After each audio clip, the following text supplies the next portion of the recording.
এই কড়াগুলোর মধ্যে এই কড়াগুলো যখন আমাদের চরিত্রে ফুটিয়ে তুলি তখন আমরা তার গতি প্রাপ্ত হই। হচ্ছেন আমাদের ইষ্ট, আমাদের গুরু, আমাদের আদর্শ, আমাদের ভগবান সব। আর তৎগতি সম্পন্ন তিনি সঙ্গে সংযুক্ত হওয়া, প্রথম কথা হচ্ছে সংযুক্তি হওয়া। আমরা সংযুক্ত হচ্ছি তার সব নাম পাওয়ার মধ্য দিয়ে। আমরা তার সাথে আমাদের সামাজিক যে প্রেক্ষাপটগুলো চলছে ওই প্রেক্ষাপটগুলোর দিকে দৃষ্টি রাখলেই আমরা সেই চিত্রটা আমাদের ফুটে ওঠে আমরা কে। তবে ঠাকুর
শিষ্টাচার, এই নিয়মগুলোর মধ্যে কোনো ছেদ নেই।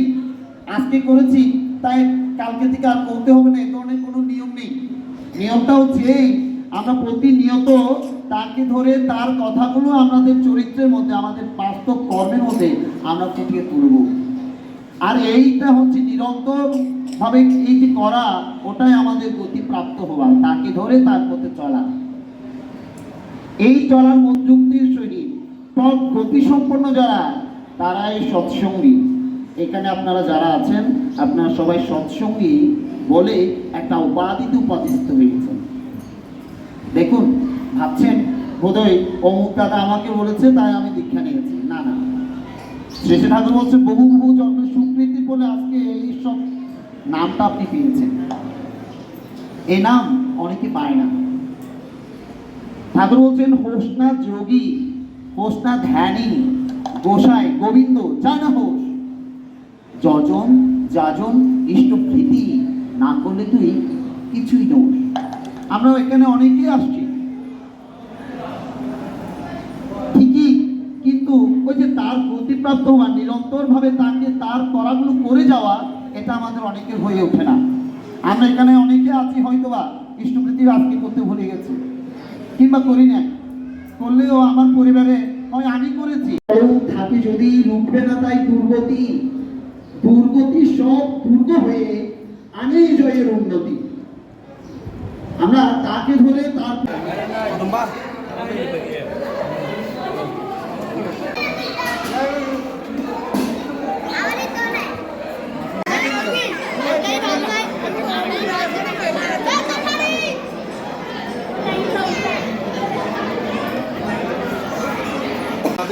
দই একটু ভাইলি গেল যত এটা তেল মারো না কেন অবশ্যই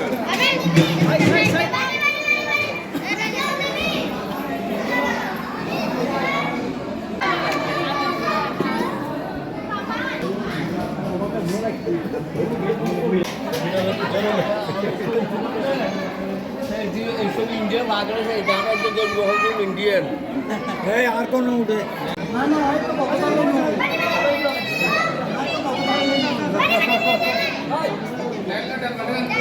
সংগঠিত অনেক কিছু নহন দাদা আর অনুমতি প্রাপ্ত না ওই তরুণরা